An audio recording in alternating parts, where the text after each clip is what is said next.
اللهم صل على محمد وعلى آل محمد كما صليت على إبراهيم وعلى آل إبراهيم إنك حميد مجيد.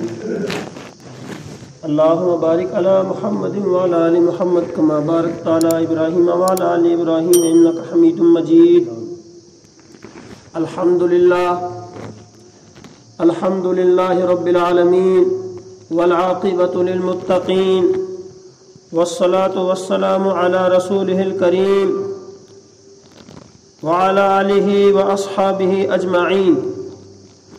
أما بعد، فقد قال الله تبارك وتعالى في القرآن المجيد والفرقان الحميد: أعوذ بالله من الشيطان الرجيم، بسم الله الرحمن الرحيم. وما خلقت الجن والإنس إلا ليعبدون. صدق الله العظيم وصدق رسوله النبي الكريم، ونحن على ذلك من الشاهدين والشاكرين، والحمد لله رب العالمين.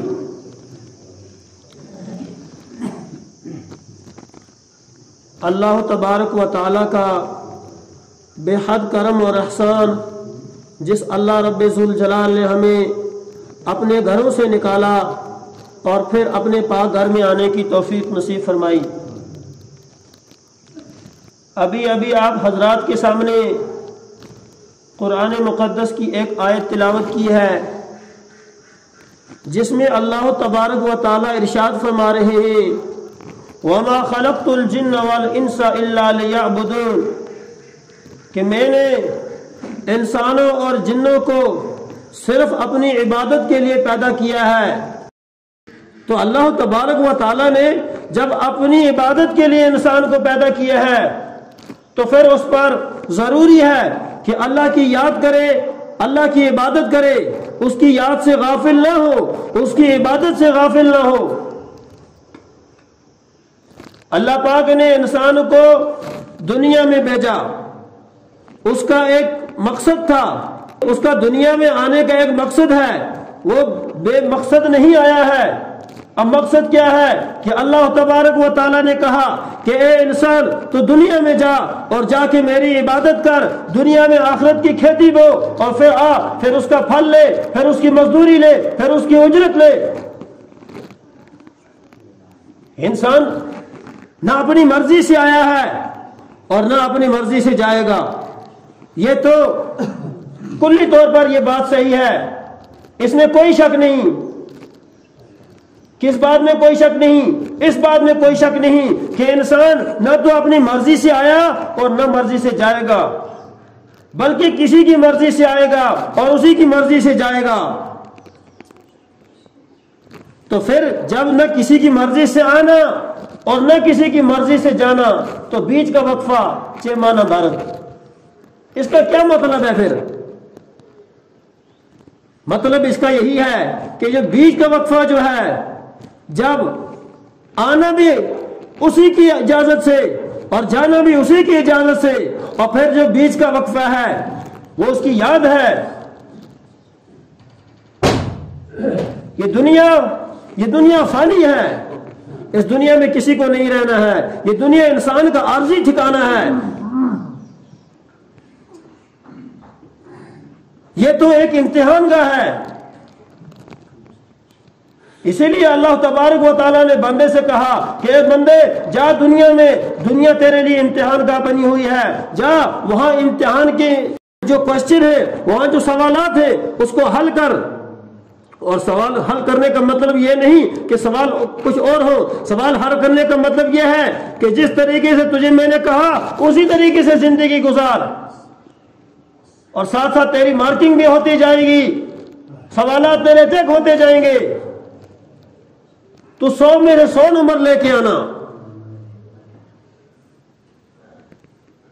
تو یہ دنیا جو ہے یہ کھیل تماشا نہیں ہے، یہ امتحان گاہ ہے، یہ تفریح کی جگہ نہیں ہے، یہ سیر سپاٹے کی جگہ نہیں ہے.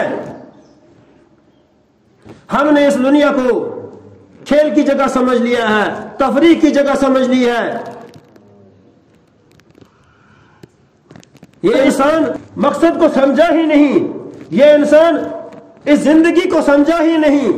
اگر اس نے آنے کے مقصد کو سمجھا ہوتا اور اس زندگی جو اللہ کی دی ہوئی زندگی ہے اس کو سمجھا ہوتا، پھر اللہ کی یاد سے غافل نہ رہتا، پھر اللہ کی یاد سے منہ نہ موڑتا۔ تو زندگی کے کچھ اصول ہیں، زندگی کے کچھ ضوابط ہیں، اگر زندگی ان اصولوں اور ضوابط کے مطابق گزاری جائے گی تو پھر زندگی زندگی ہے۔ کیا پھر زندگی کیا ہے؟ پھر زندگی زندگی ہے۔ اگر ان اصولوں اور ضوابط کے مطابق وہ زندگی نہیں ہوگی تو زندگی نہیں، پھر شرمندگی ہے۔ اسی لیے شاعر نے کہا زندگی آمد برائے زندگی، زندگی بے بندگی شرمندگی، زندگی بنا بندگی تو شرمندگی ہے، وہ گندگی ہے۔ اس لیے زندگی کے آنے کا مقصد یہ نہیں کہ ہم تفریح کریں، یہ نہیں کہ ہم اپنی دنیاوی زندگی میں مست ہو جائیں، ہم دنیا کے پیچھے لگ جائیں، ہم دنیا کے عیش و آرام کے پیچھے لگ جائیں۔ نہیں نہیں، یہ زندگی کا مقصد نہیں ہے۔ زندگی کا کچھ مقصد اور ہے، جس اللہ نے ہمیں بھیجا ہے اس کی یاد ہے زندگی کا مقصد، بس اس کی یاد کرنی ہے دنیا میں، تاکہ آخرت میں اچھا پھل کاٹیں، ہم اچھی کھیتی بوئیں دنیا میں اور آخرت میں اچھا پھل کاٹیں اس کا۔ لیکن ہمارے دلوں کے اندر تو زنگ بیٹھ چکا ہے، ہمارے دلوں کے اندر قدرت ہے، ہمارے دلوں کے اندر ایسا زنگ لگا ہوا ہے کہ ہم تو گناہ کو ترجیح دیتے ہیں، ہم تو نیکی کو ترجیح کہاں دیں گے؟ ہم کہتے ہیں کہ نہیں، حلال میں تو حلال جو ہے وہ تو بہت کم ہے، حرام سے کمائیں گے، حرام سے حرام کھائیں گے، یہ تو بہت زیادہ ہے، پیٹ ہی بھر جائے گا، ہمارے بینک بیلنس سے بھر جائیں گے۔ لیکن اس کا انجام کیا ہوگا یہ مت دیکھا ہم نے۔ اس لیے زندگی کے مقصد کو پہچاننا ہے، زندگی کی آمد کو پہچاننا ہے، وہ اللہ کو پہچاننا ہے جس اللہ نے یہ زندگی دی ہے۔ اسی لیے فرماتے ہیں کہ زندگی کے دو جز ہیں، زندگی کے کتنے جز ہیں؟ دو جز ہیں، اس کے دو پہلو ہیں۔ ایک جز کیا ہے؟ ایک جز ضرورت ہے، اور دوسرا جز جو ہے وہ مقصد ہے۔ یہ دنیا میں کھانا پینا، یہ رہنا، مکان بنانا اور یہ بڑے بڑے بنگلے بنانا، سفر کرنا اور زندگی کو گزارنا، یہ تو ضرورت ہے، مقصد نہیں ہے۔ پھر مقصد کیا ہے؟ مقصد اللہ کی بندگی ہے۔ ضرورت الگ چیز ہوتی ہے اور بندگی الگ چیز ہوتی ہے۔ اپنے رب کے سامنے سجدہ ریز ہونا یہ مقصد ہے ہمارا، یہ بندگی ہے، یہی مقصد زندگی ہے۔ اور کھانا پینا، چلنا پھرنا، اٹھنا بیٹھنا، شادی بیاہ کرنا، مکانات بنانا، یہ تو ہماری ضرورت میں ہے، یہ مقصد نہیں ہے۔ لہذا مقصد سے نہیں ہٹنا ہے۔ انسان کی زندگی کا ہر دن اس ورق کی طرح ہے جس ورق پر کوئی چیز تحریر کی جاتی ہے، جس ورق پر کوئی چیز لکھی جاتی ہے۔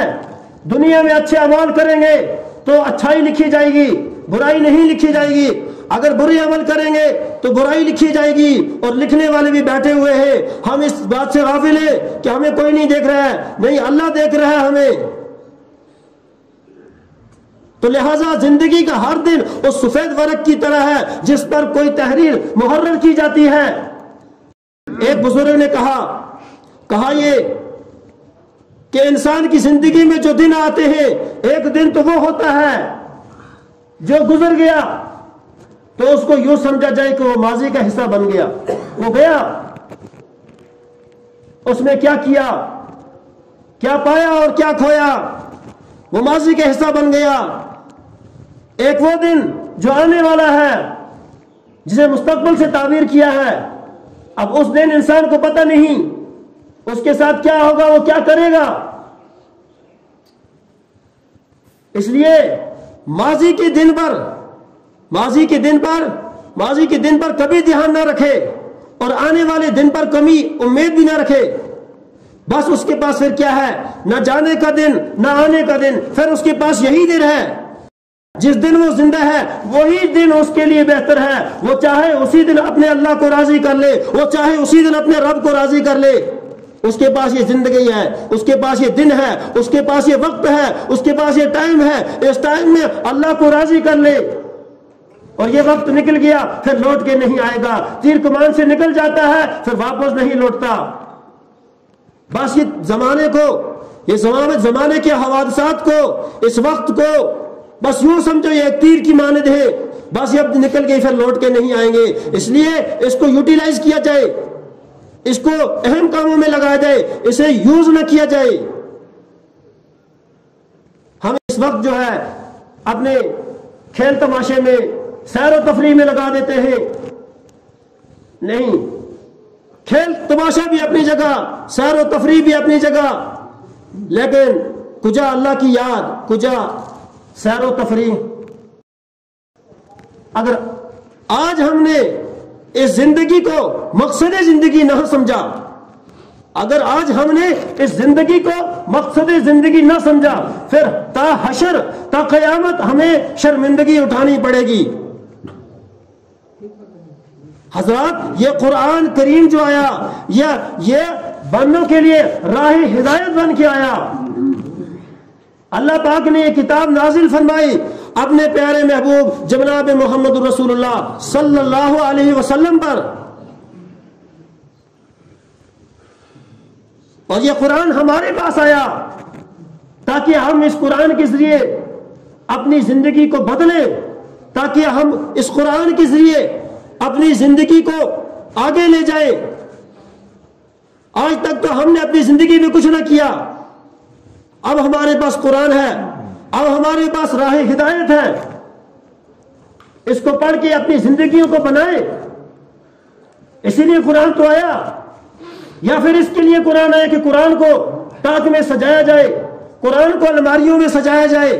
نہیں، قرآن اس لیے نہیں آیا، قرآن بلکہ اسی لیے آیا کہ اے بندو اسے پڑھو اور پڑھ کے اپنی زندگی کو ڈھالو، قرآن کے مطابق چلاؤ زندگی۔ قرآن نے کہا جہاں جس چیز کو حلال قرار دیا اسے حلال سمجھو، اور جسے حرام قرار دیا اسے حرام سمجھو۔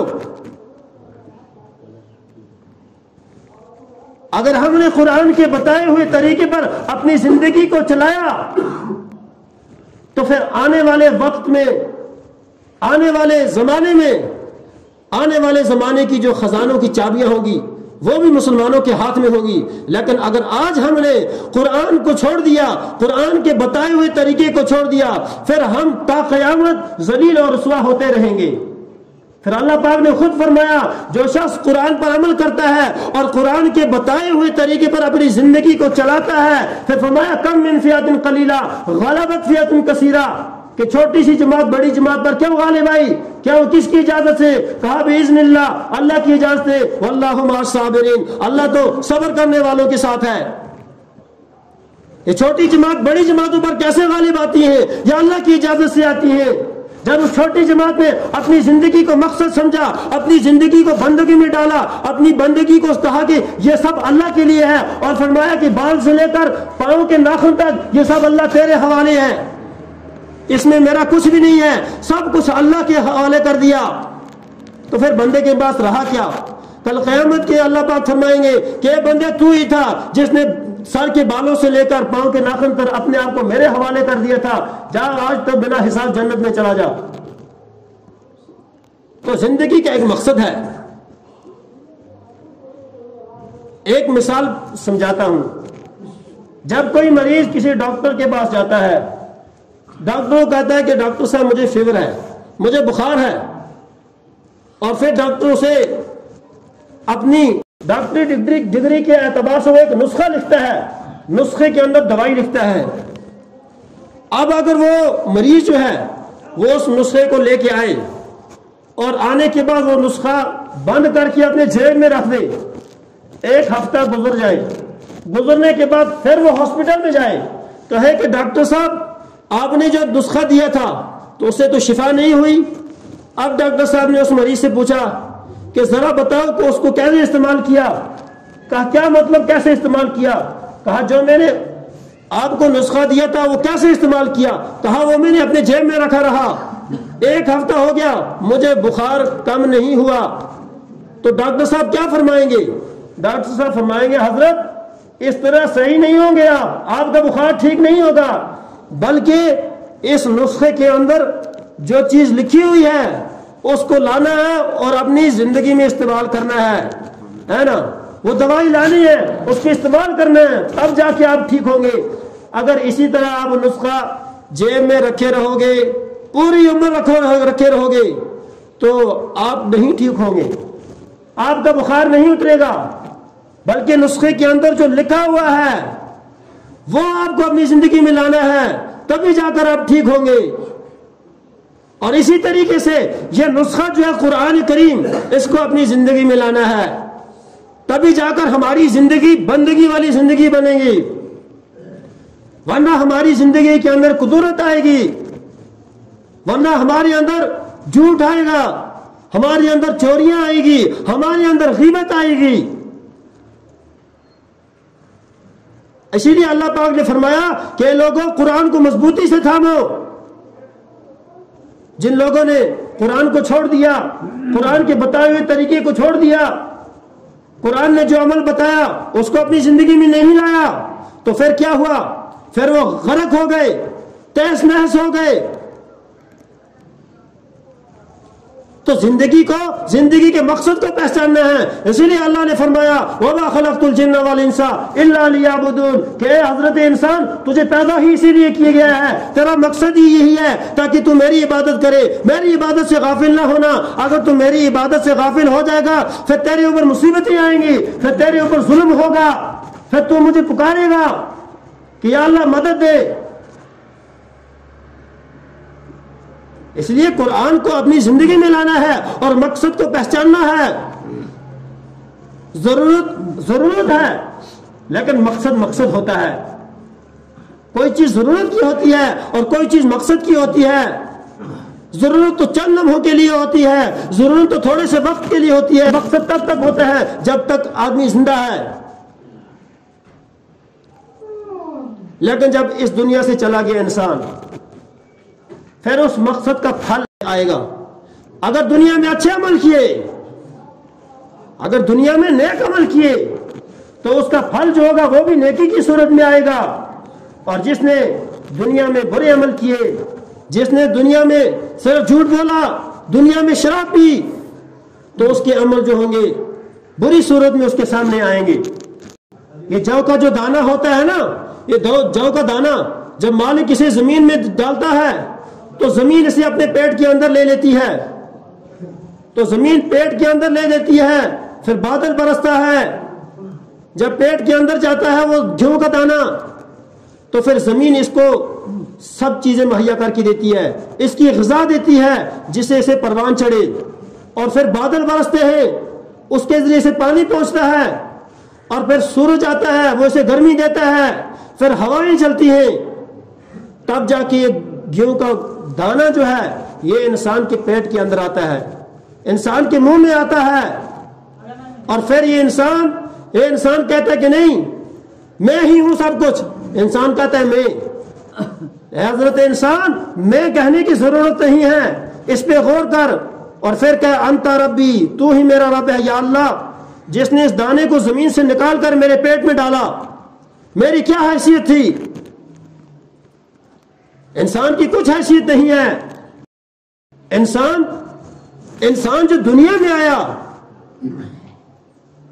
اسے کسی کام کے لیے بھیجا، اسے کسی مقصد کے لیے بھیجا،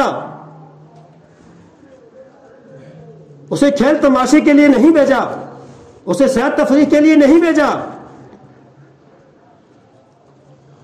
اسی لیے اپنی زندگی جو ہے، اس زندگی کو ایسی زندگی بنائے کہ کل قیامت کے دن اللہ تبارک و تعالیٰ کے سامنے شرمندگی نہ ہو. کل ہم اس صف میں کھڑے کیے جائیں، کل ہم اس جماعت کے ساتھ کھڑے کیے جائیں جو بندگی والی جماعت ہو، جو بندگی والی صف ہو. اللہ تبارک و تعالیٰ بھی راضی ہو. جب ہم نے اپنی زندگیوں کو مقصد زندگی نہیں سمجھا، پھر کیا ہوا؟ پھر اللہ تبارک و تعالیٰ نے انسان کے اوپر طرح طرح کی مصیبتیں ڈالی، انسان طرح طرح کی مصیبتوں میں گرفتار ہوا. کبھی ہاسپٹل جا رہا ہے اور کبھی کہیں پیر کے پاس جا رہا ہے اور کبھی کہیں جا رہا ہے۔ کیا اللہ تبارک و تعالیٰ نے جو کام بتائے، اللہ تبارک و تعالیٰ نے قرآن کے اندر جو نسخے بتائے، وہ تم نے اپنی زندگی میں لائے؟ پیر خود خدا کا محتاج، ڈاکٹر خود خدا کا محتاج، اور ہم ڈاکٹروں کے پاس دوڑ رہے ہیں، ہم پیروں کے پاس دوڑ رہے ہیں۔ یہ کیا ہوا ہمارے ساتھ جب ہم نے زندگی کے مقصد کو چھوڑ دیا، اس کو بھلا دیا؟ اس لیے مقصد زندگی کو پہچاننا ہے، قرآن کے بتائے ہوئے طریقے کو اپنی زندگی میں لانا ہے۔ جب ہم قرآن پاک کے بتائے ہوئے طریقے کو اپنی زندگی میں لائیں گے تو اللہ کی مدد آئے گی، اللہ کی نصرت آئے گی۔ پھر دنیا میں بھی ہمارے لیے عزت ہے اور آخرت میں بھی ہمارے لیے عزت ہے۔ اپنے مالک کو پہچانے، اپنے معبود کو پہچانے۔ اگر ہم اپنے اللہ کو نہیں پہچانیں گے، اپنے معبود کو نہیں پہچانیں گے، تو پھر یہ آنکھیں کس لیے ہیں، یہ کان کس لیے ہیں؟ تو یہ بے مقصد ہوگے نا۔ ان کانوں کا بھی کوئی مقصد ہے، ان ہاتھوں کا بھی کوئی مقصد ہے، ان پاؤں کا بھی کوئی مقصد ہے، اس جوانی کا بھی کوئی مقصد ہے، اس زندگی کا بھی کوئی مقصد ہے۔ لا الہ الا اللہ کی ضربیں لگائے، وہ کل قیامت کے دن پھر اعلان ہوگا، کہاں گے وہ نوجوان، کہاں گے وہ مسلمان جو راتوں کو اٹھ کے اللہ کی یاد کرتے تھے، جو راتوں کو اٹھ کا لا الہ الا اللہ کی ضربیں لگایا کرتے تھے؟ پھر ان کی جماعت ہوگی الگ۔ اللہ تبارک تعالیٰ ہم کو اسی جماعت میں سے کھڑا کرے۔ ایک مثال دیتا ہوں کہ انسان دنیا میں آیا اور دنیا میں آنے کے بعد اپنی مقصد کو بھول گیا، پھر کیا ہوا؟ پھر اس کی زندگی حیوانیت والی زندگی بنی، پھر اس کی زندگی شر پسندوں کی زندگی بنی، پھر اس کی زندگی چوروں والی زندگی بنی، پھر اس کی زندگی ڈکیتوں والی زندگی بنی۔ پھر رزلٹ کیا نکلا؟ پھر نتیجہ کیا نکلا؟ پھر نتیجہ یہ نکلا انسان کو حیوان نے پیچھے چھوڑا اور حیوان آگے نکل گیا۔ کیا انسان تو حیوان سے کم ہے؟ تجھے تو کہا گیا اشرف المخلوقات، تو مخلوق میں سب سے اشرف تھا، تجھے تو کنتم خیر امہ کا خطاب تھا۔ کیا تجھے حیوان نے پیچھے چھوڑ دیا اور آگے نکل گیا؟ اتر کر ہرا سے سوئے قوم آیا اور ایک نسخہ کیمیا ساتھ لایا، ہے نا؟ تو اگر انسان چاہتا وہ اپنی زندگی کو بندگی جیسی زندگی بناتا تو پھر ستاروں کو پیچھے چھوڑ سکتا تھا، پھر سوریا کو پیچھے چھوڑ سکتا تھا، لیکن انسان نے کیا کیا؟ انسان نے مقصد زندگی کو نہیں پہچانا، پھر حیوان آگے نکلا۔ کیسے حیوان نکلا؟ اس کے لیے ایک مثال دیتا ہوں۔ ایک آدمی ایک گھوڑا پالتا ہے اور وہ گھوڑا اس مقصد کے لیے پالتا ہے کہ اس کو میں جنگ میں استعمال کروں گا، جب جہاد کا وقت آئے گا تو میں اس کو استعمال کروں گا۔ لیکن کیا ہوتا ہے؟ پھر وہ مالک اسے گھوڑے کے اندر، یعنی اس گھوڑے کو ٹانگے کے اندر جوتتا ہے۔ وہ گھوڑا اپنے مالک سے یہ نہیں کہتا کہ اے مالک تیری نیت تو کچھ تھی، اب کیوں بدلا؟ وہ گھوڑا اس مالک سے یہ نہیں کہتا ہے تو نے مجھے تو جہاد کے لیے پالا ہے، تو نے جو مجھے خوراک دیا ہے، اتنا پالا پوسا ہے، یہ تو نے مجھے جو تیاری تیری تھی وہ تو جہاد کے لیے تھی، لیکن ٹانگوں میں لگا دیا تو نے مجھے، نہیں کہتا ہے۔ کیوں؟ یہاں فرما برداری ہے۔ پھر کیا ہوتا ہے؟ پھر یہ مالک دن بھر ٹانگے میں لگاتا ہے اس گھوڑے کو، ٹانگے میں لگانے کے بعد شام ہوتی ہے تو گھوڑا استبل میں لے آتا ہے، استبل میں لا کر اسے باندھ دیا جاتا ہے۔ جب گھوڑے کو وہاں باندھ دیتے ہیں تو پھر چارہ ڈالا جاتا ہے گھوڑے کو۔ اگر مالک کو آدھا ہی چارہ ملا تو آدھا ہی ڈالتا ہے، پورا نہ ملا تو آدھا ہی ڈالتا ہے۔ کبھی گھوڑے نے یہ شکایت نہیں کی کہ مالک دن بھر تو نے مجھ سے پوری مزدوری لی، دن بھر تو نے مجھے پرانا سے ٹنگڈھار تک پہنچایا اور ٹنگڈھار سے پرانا پورے دن تو نے مجھے چلایا، اور شام کو میرے ساتھ ناانصافی کر رہا ہے، مجھے آدھا ہی چارہ دے رہا ہے شام کو؟ نہیں، گھوڑے نے مالک سے یہ نہیں کہا، بلکہ وہاں بھی کیا کی، وہاں یہ نہیں، یہ وہاں سوچا کہ اگر میں مالک سے کہوں تو مالک ناراض ہو جائے گا۔ گھوڑا کیا رہا؟ گھوڑا خاموش رہا۔ اور پھر کیا ہوا؟ گھوڑا بیمار ہو گیا تو اس نے کبھی اپنے مالک سے یہ نہیں کہا کہ اے مالک آج کے دن کی چھٹی دے، آج میں پراڑا سے ٹنگڈھار نہیں جا سکتا، اگر میں پراڑا سے ٹنگڈھار جاؤں گا تو میری بیماری میں اضافہ ہو جائے گا، میری بیماری بڑھ جائے گی۔ نہیں، اس نے مالک سے یہ نہیں کہا، اس نے مالک کو خوش کیا، خود غمگین رہا، خود کہا میں غم میں ہی ٹھیک ہوں، لیکن مالک کبھی غم میں نہیں رہنا چاہیے۔ پھر کیا ہوا؟ پھر اسی طرح یہ جو گھوڑا تھا یہ مسلسل چلتا رہا،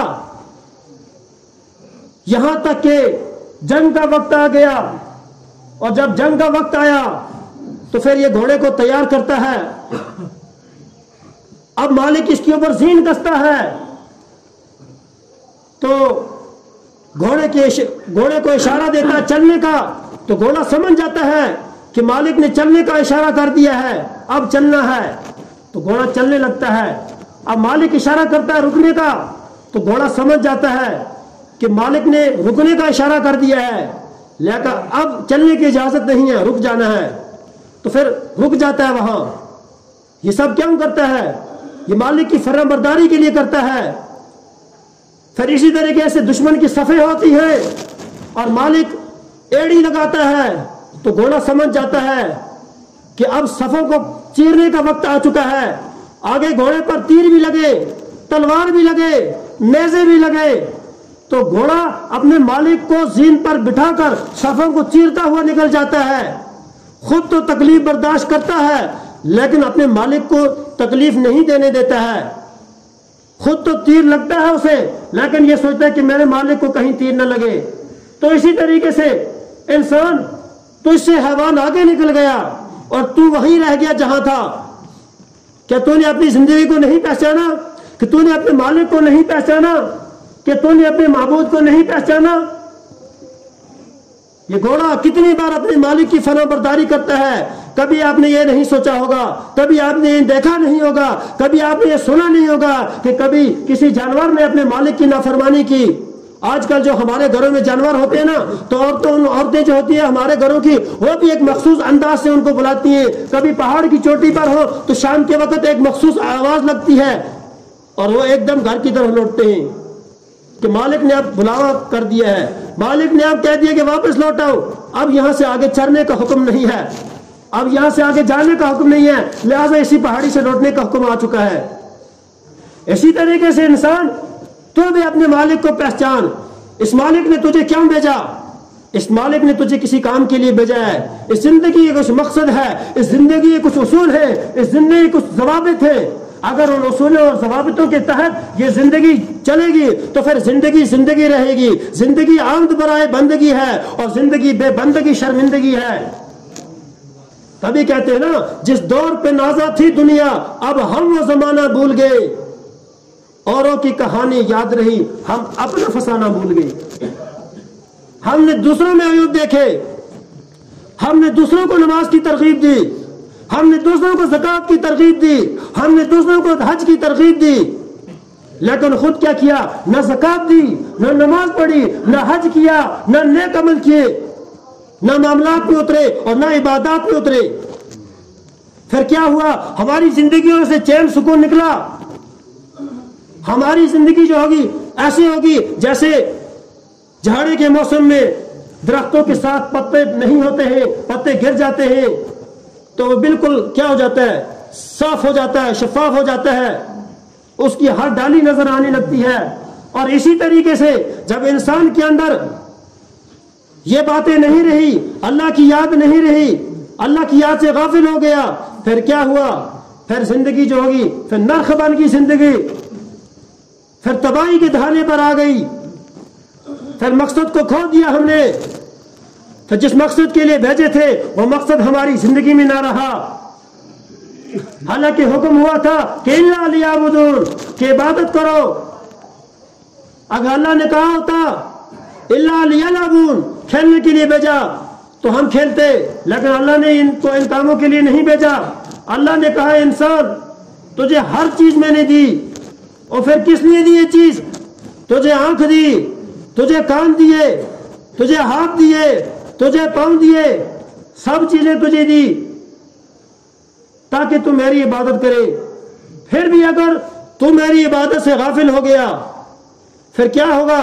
پھر تیری زندگی سے چین نکلے گا، تیری زندگی سے سکون نکلے گا، پھر تم مارا مارا پھرتا رہے گا دنیا میں، پھر تم مدد مانگے گا، کبھی پیر سے مانگے گا، کبھی فقیر سے مانگے گا، پھر میرا دروازہ چھوڑ دے گا، پھر غیر کے دروازے کو اختیار کرے گا، پھر در غیر اختیار کرے گا، در یار چھوڑ دے گا۔ اس لیے حضرات آج موقع ہے ہمارے پاس، جانے والے دن جو ہے ہمارا اس پر افسوس نہ کیا جائے، اور آنے والے دن پر امید نہ رکھی جائے کہ آنے والا وقت ہمارا کیسا ہوگا۔ جانے والا تو نکل گیا، اس میں ہمارے اعمال لکھے گئے، وہ رجسٹر کے اندر تحریر ہو گئے۔ اب ہمیں پتہ نہیں کہ وہ کیا اعمال تھے، ہم نے کیا کیا، ہم بھول گئے، لیکن آنے والی زندگی جو ہے اس کو تو ہم بہتر بنا سکتے ہیں۔ لیکن امید نہیں رکھنی چاہیے آنے والی، امید صرف اسی دن پر ہے جس دن تو زندہ ہے۔ تو چاہے تو اسی دن اللہ کو راضی کر لے، تو چاہے تو اسی دن اللہ کو خوش کر لے۔ اگر اللہ نہ کرے، خدا نہ کرے کہ اگر اللہ پاک ہم سے ناراض ہو گئے، پھر ہمارے لیے نہ دنیا میں جگہ ہے نہ آخرت میں جگہ ہے۔ اللہ کو راضی کرنے کا وقت یہی ہے، اللہ کو منانے کا وقت یہی ہے، ہمارا مقصد ہی یہی ہے۔ باقی ضرورتیں ہمارے ساتھ لگی رہیں گی اور چلتی رہتی ہیں، کبھی خوشی کبھی غم، یہ سب چلتے رہتے ہیں۔ خوشی بھی آئے گی اللہ کی طرف سے، غمی بھی آئے گی وہ بھی اللہ کی طرف سے۔ بس مقصد زندگی کو پہچاننا ہے کہ ہمارے لیے ہماری زندگی کیا ہے۔ ہمارے لیے ہماری زندگی ایک اہم نمونہ ہے، اس نمونے کو ہم نے تیار کرنا ہے، اس نمونے کو ہم نے بنانا ہے تاکہ بنا کے ہم اس سے اچھی طریقے سے پیش کیا جائے۔ بس اس زندگی کو صحیح طریقے سے استعمال کرنا ہے، اللہ کی یاد میں لگانا ہے، اللہ کی یاد سے غافل نہیں ہونا ہے۔ اگر اللہ کی یاد سے غافل ہو گئے ہم، پھر ہمارے اوپر ظالم بادشاہ مسلط کر دیے جائیں گے، پھر ہمارے دلوں سے چین نکل جائے گا، سکون نکل جائے گا، زندگیوں سے برکت نکل جائے گی، پھر ہم مارے پھرتے رہیں گے، نہ ہمارا مال ہمارے کام آئے گا، نہ ہماری جان ہمارے کام آئے گی۔ لہذا یہی بات آخر میں نچوڑ یہی ہے کہ اللہ پاک نے انسان کو دنیا میں صرف ایک کام کے لیے بھیجا ہے، وہ یہ ہے کہ وما خلقت الجن والانس الا لیعبدون، کہ اے حضرت انسان تجھے صرف ایک ہی کام دیا گیا ہے، وہ یہ کام ہے کہ تو میری عبادت کرے، مجھے راضی کر، مجھے خوش کر، تاکہ کل جب تو میرے پاس واپس آئے تو اس کا پھل بھی تجھے میں اچھا ہی دوں۔ اللہ تبارک و تعالی ہم سب کو صحیح طریقے سے عبادت کرنے کی توفیق نصیب فرمائے۔ وآخر دعوانا ان الحمد للہ رب العالمین۔